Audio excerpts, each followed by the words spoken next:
I'm Mara Webster with In Creative Company, and today I'm thrilled to be talking to the wonderful Gabriel LaBelle all about his role playing Lorne Michaels in the movie Saturday Night. And one of the things that I wanted to start by talking about was Jason Reitman, who directed this movie, really encouraged you and the rest of the cast to not kind of spend hours and hours diving into deep research, and he really wanted the essence of the characters to be the thing that shone through. But I know that you did kind of spend a little bit of time watching a few of the things that you could, and in particular a Tom Snyder interview that he did right before the Yeah. premiere. And I was curious about some of the little pieces that you found yourself taking from watching that one interview, just because it was so close to when the show premiered on NBC.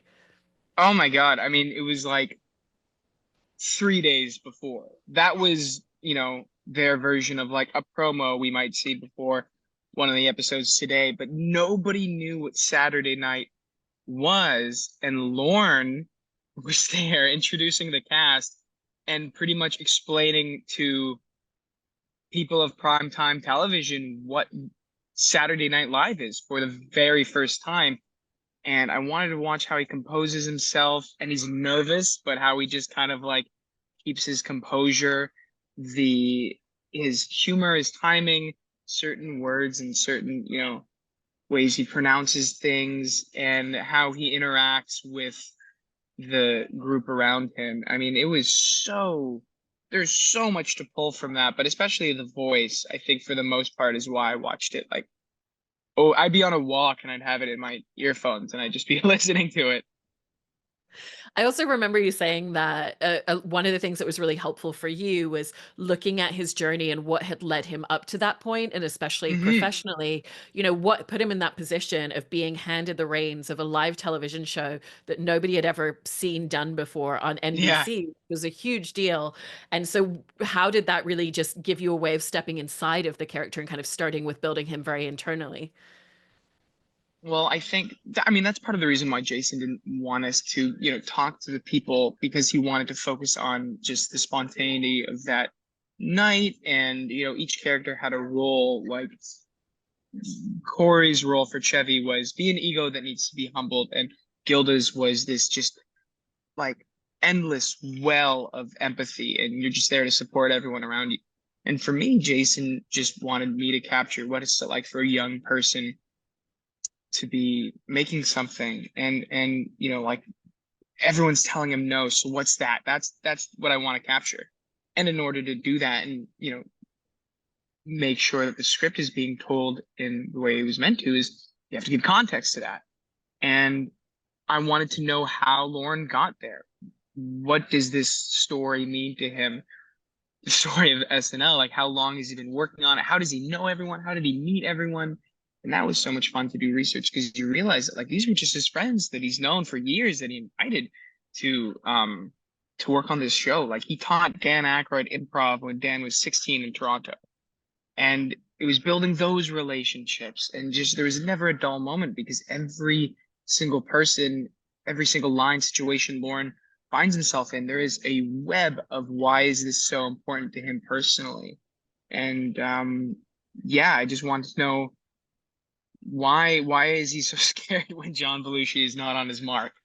And yeah. And there's the element as well of what you just said, where everybody's telling him no and it's not possible, and we don't even understand what this show is. And I feel like you really carry forth this just sense of an innate drive. And it doesn't matter what these voices around me say, I know what this is, and that's all that matters. We're still going to pull it together. And was that something that you found through the research, or very much just through the scripts and kind of what you were seeing from the writing? Well, both. I mean, Lauren, when he's finally able to articulate what this show is, it's not so much a vision, but at least and the way I interpreted it in the script was it's this intuitive feeling of he doesn't want something organized. He wants something spontaneous, and he always wants room for improvement. And he always knows that there's going to be a better joke to be written in last minute. And he is enamored by improvisation and stand-up comedy, and he really just wants the organic feeling that is, a night out on the town of New York City, at least according to the script. And so part of what people don't understand is yes, it's moving past all these obstacles because he's driven and he but that's part of it. He knows that there's going to be obstacles. He knows that there are going to be setbacks. He doesn't know it's going to be as extreme as it is in the film, but he that's what he's going for, and nobody understands that. At least none of the people at NBC, but that's what he wants. It's also incredible just the level of detail of attention that he had and still has to this day. You know, he's very famous for still standing right next to the camera, and that's one of the details that we Mhm. see with you in the film, that that's where he's standing once the show starts. And I know that you had a chance to go to a taping. It was the Josh Brolin episode Yeah. right when you started filming this because you were shooting all the exteriors at 30 Rock. Oh yeah. And was that something that was really helpful once you then went into the behind the scenes building of just seeing how many of those details and how that flow works are still kind of the same as they were in 1975? You know, it's funny because I kind of had to mourn the fact that I wasn't going to speak to Lorne um in my research, and that's what Jason really wanted. And so it was kind of doing that. I mean, that was the day before we first started shooting in New York too, like first day on set. And so getting to meet Lauren, it was very much, and I didn't talk to him about the movie or anything, but it was kind of like, oh, I didn't have to. He's a different man now, and none of what I've been work. I My idea of Lauren was him in his 20s, so seeing him at 80 was kind of like, oh, right. Um, but before I met him after the show, leading up to the show, going live, and everyone's setting up on the stage, and we see Lauren. I think it was like Nick Braun tapped me on the shoulder and was like, "Look," and we saw Lauren like walking around, making sure everyone's doing their job, and it was like we were at an African safari or something, and we just spotted a lion. We were like, "Oh." we were it was great, and there were a little details that I took from him in person, but it was very cool to see that he's still there. It's insane. One of the things that I loved in watching your performance in this is I we see these moments where he's very internalized and he's just kind of absorbing everything. And I think you really get the impression of how much stress and panic and anxiety he's absorbing on behalf of other people as well. But then there are moments where he kind of understands I need to be more verbose. You know, I'm in a room of executives, and yes, the comedians are talking to them, but I know that they also need to hear from me, and I need to say the right words in this moment, or we're not going to get the show on air. And Hmm. so, how did you set about just finding those two different flows and those two different sides of him very naturally? Well, I saw it as kind of like I saw it as almost that moment at the end it's almost like a coming of age story where Lauren is this very young person, and this is the most responsibility he's ever had, and these are his friends, but he's also the boss and he's also the leader. And he's feeling the pressure to have it more and more of an answer. And obviously, like Lauren had won an Emmy at that point in his life, anyways. But in this story, we're focusing, they casted people, a decade younger than they actually are on purpose. They wanted to just emphasize that these were a bunch of young people doing something really different. And so, um, it was Lauren can't show his stress to anybody who's working for him because he needs them to trust that everything's going to be okay. But this is also the first time he's doing it. And so he's really freaking out. And the only person you can convey that to is the audience. And so when it is time for him to defend it, like he is, I don't know, it's kind of like him stepping into being a boss because he's still trying to grapple with that. How do I discipline the actors for, causing me trouble? Like, what do I do? These are my friends, but like, I don't know. It's kind of like a moment for him to just fully accept responsibility for his vision and his show in the script, at least. Yeah, it's that moment of these are my friends, but they're also punching each other in the face, or they're running outside and going across an ice skating rink and not Yeah, signing no contracts. But, he's learning as he goes on yeah. everything. It also gives that great dynamic, which I think goes back to what you were talking about before in terms of just like this very specific history with all of them and how long he'd known them all. In terms of he kind of understands that they all need something different from him. You know, some of them need to be placated of like you're in the right place and this is going to celebrate the skills and the talents of your specific comedy, and people are really going to Hmm. understand it. You are good enough, like you know what you're doing. And so how did that idea of the different history really also help you in terms of each of the characters and each of these people need something very different from him in terms of the energy and the words that he's giving them? Well, the women don't cause trouble. So he they don't need they don't need help. But like people like Michael O'Donoghue, I mean, you can't control him. And so it's a matter of just directing them into where their energy can be, positive, or it could serve an outcome. So don't just stop them in their tracks, but lead their madness into some corner. Or with John Belushi, it's really like he needs more work. He needs more attention. He's their dad. That's what Jason told me. He's like, you're everyone's dad, and certain kids need more love than others to reach a flat line. So, I mean, there's just so much that I'm kind of blanking off the top of my head. But he also doesn't have time for everyone. Like he didn't have time for Garrett, but that's where Gilda comes in the script. And so yeah, it was just fun building those, and working with the cast was so much fun to work on all of that stuff with too, because everyone's doing their homework. So it's like it's kind of it almost feels like you're communicating like on some psychic level because you have the same attitude going into it. Was there something kind of fun in playing this character who is being asked 100 questions every minute by everyone and trying to take care of them and be the dad, and then turning around and watching everyone do exactly the same thing to Jason Reitman as he was directing the movie? Oh yeah, I mean it's it was fun watching Jason's in certain scenes. I'd literally defer my energy to him and see how he's navigating it. And like that. And you were bringing up, I love that you were like the women don't cause problems, and especially Rachel Sennett's character Rosie is completely the opposite of that, and she's kind of the one person that he can be that vulnerable in front of. You know, he Mhm, can be stressed, he can be anxious in front of her, just because they had such history. They've known each other since they were teenagers, mhm. grown up in her household. And how did the idea of the history that they had help you create the very specific chemistry that they have with one another, because it's so intimate, but also it was kind of very much towards the end of them questioning whether they should still be married. I think that's just it's funny because like with Cooper, him and I got lunch and we like went over everything. But with before we started shooting, making sure we were on the same page, what story we're telling through the relationship, their history, like because it's a lot more it causes conflict in the film, and so we wanted to make sure that it would be earned.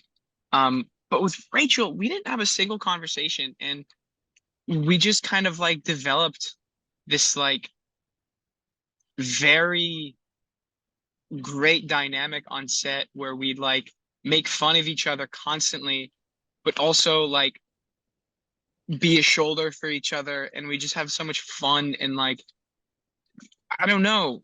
And I remember like I remember being nervous for that scene because it's important to the story and for Lauren with in the editing room with Rachel, but I think it's all her. I think it's just all that chemistry is just Rachel and also Rosie, but just scooping out this like energy and this presentness. And it was never hard acting with Rachel. It was really easy because she's just so there and just draws something out of you.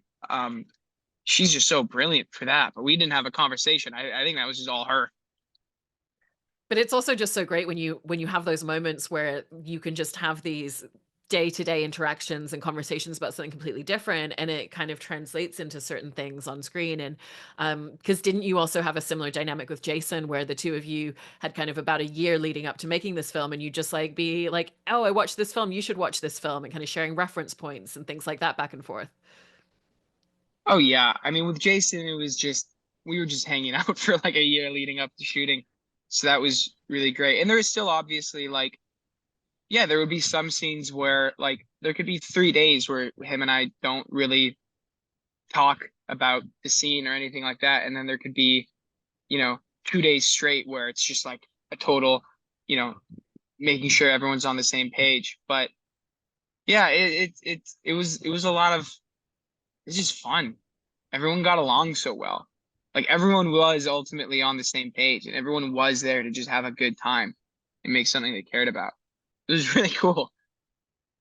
One of the things that Jason did that is so wonderful as well is the boot camp that he did for all of the actors who were background actors, or maybe they only had a couple of lines, in that he in essence trained them all and kind of like gave them all the information and tools to really understand their crew position and what their job would have been on the show and what that would have looked like and how to operate a camera crane, and what was the gift that that then in turn gave you and the rest of the cast, because you can kind of take these little momentary interactions to a completely different place when you have that depth. Well, it's just you trust everyone around you, whether it's the crew or the background or your cast, like everyone's in it. Nobody was messing up. Everyone was in it. And I hadn't really been in an environment like that where it's the same people every day, like everyone every day. And so it just builds this familiarity and this trust to your environment. And I also wanted to talk about just the choreography and the blocking of scenes, because it's so intricate in terms of what's happening and the amount of movement and number of spaces that you'll be heading to, and I'll go for characters it. that you're interacting with in scenes. And so what would the rehearsal process or the blocking process look like, or was it very much just the camera will find you and follow you? There was never, I mean, we didn't rehearse, but it was like, you know, Jason would walk us through certain things for timing for camera. Like, but it wasn't, we never really had like rehearsal. But everyone was just locked in.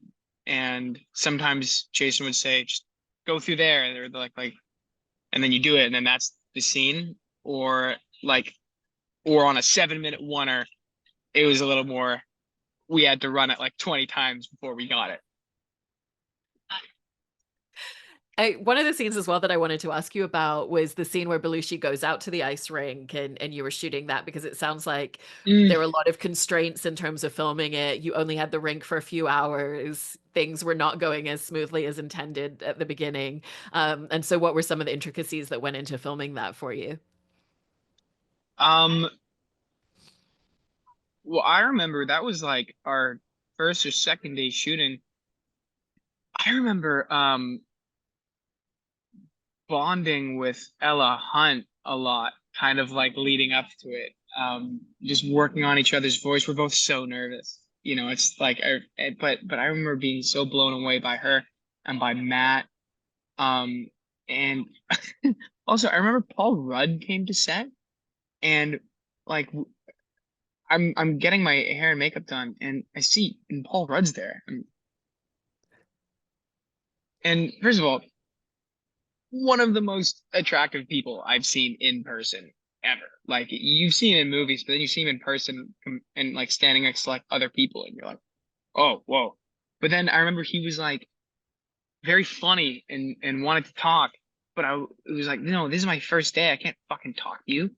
Like, I didn't say that to him, but like I remember being like, I have to walk away from you right now because I'll just fall in love. I love that. There's also the sequence, around that time in the storyline where Lauren just leaves 30 Rock and completely steps outside of the building, and, ends up at this bar where there's an open mic night where he ends up hiring someone on the spot. And I love how much it said about his ability to just see an idea in the moment and go with it. And was that something that you kind of picked up a lot of details of along the way, of like he would just see someone and just see something in them immediately and be like, you need to come with me. We're going to figure out something fun to collaborate on.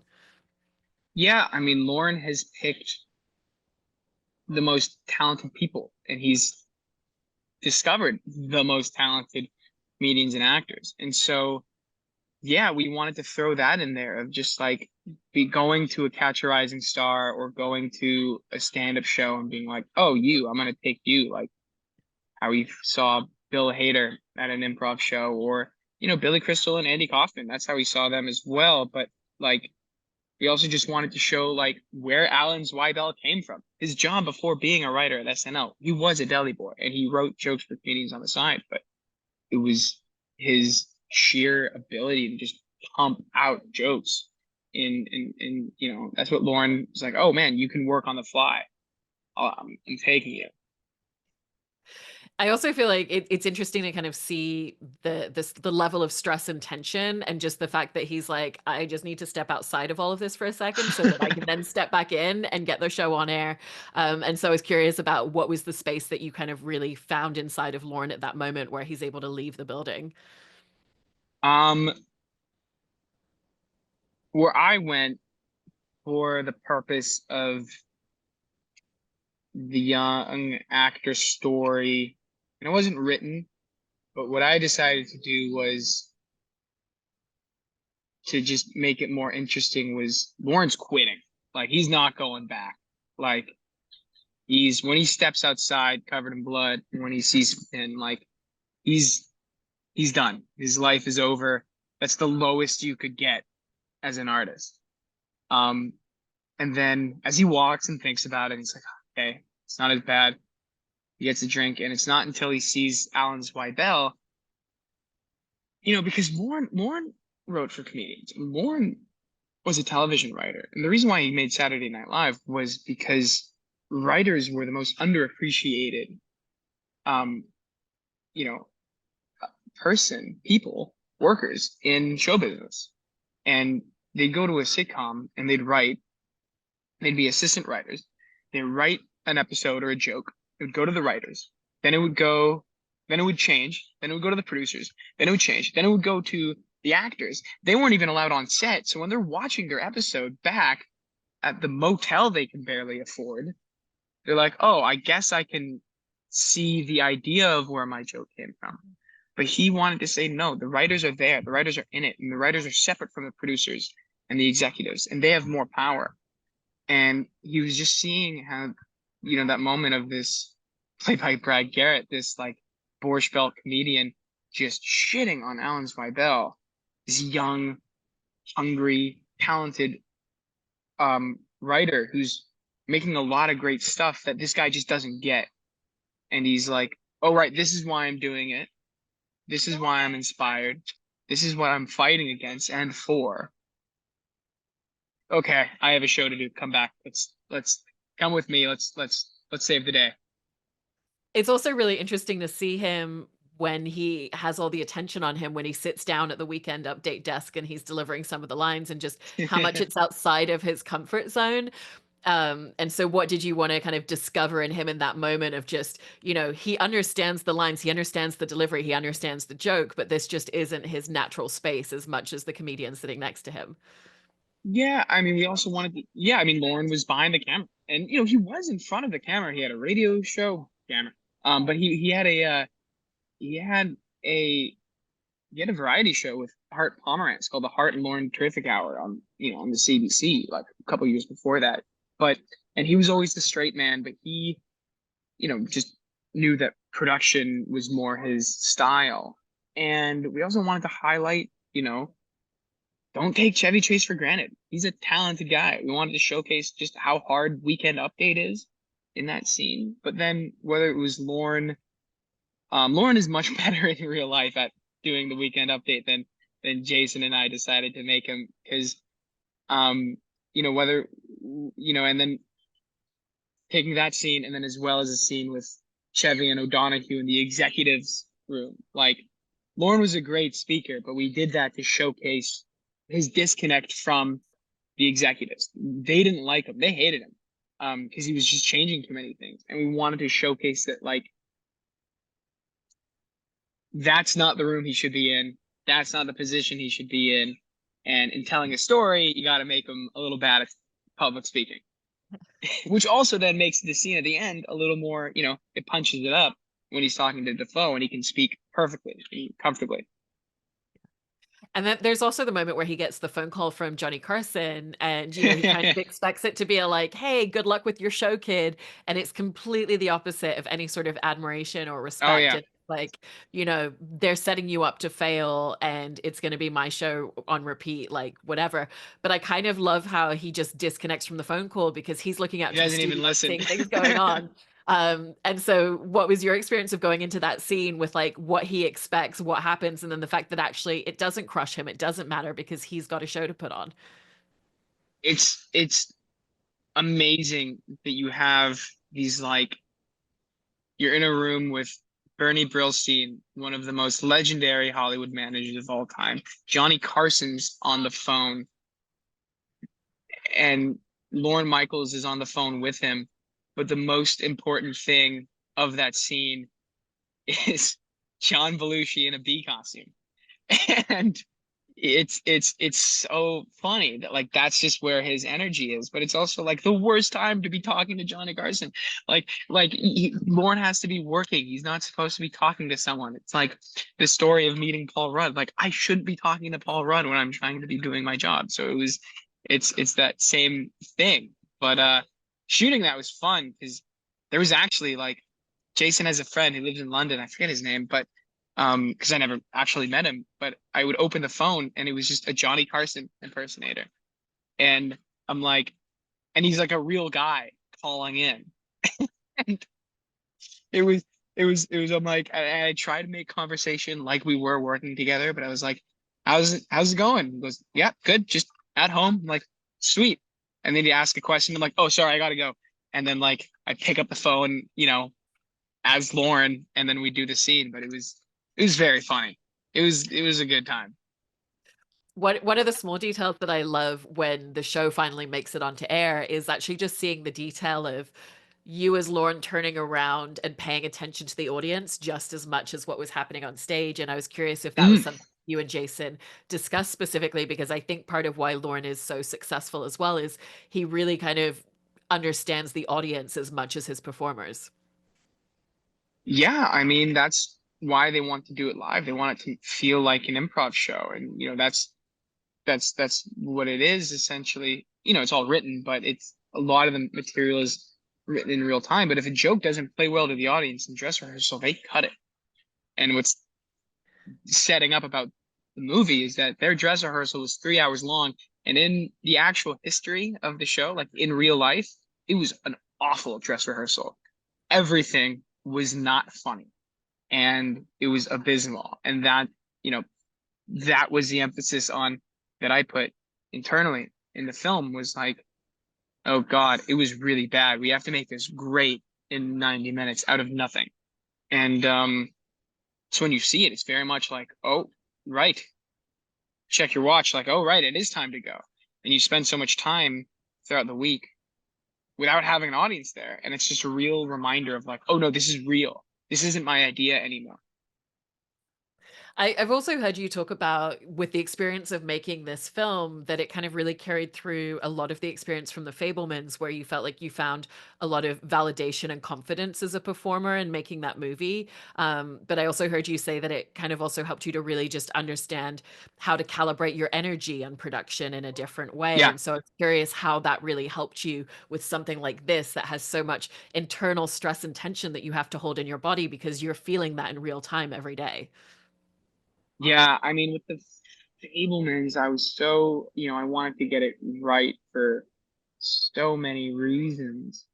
But, it's a very highly emotional film, and I wanted to make sure that it was real. So I would try to really feel those things all the time, make sure that I, wouldn't draw a blank on action or something. So I would go home on the weekends and just prep for the week ahead of me. I'd come home from a day of work and prep for the day tomorrow. But it's really tiring to do that. And I kind of like, I remember really being exhausted.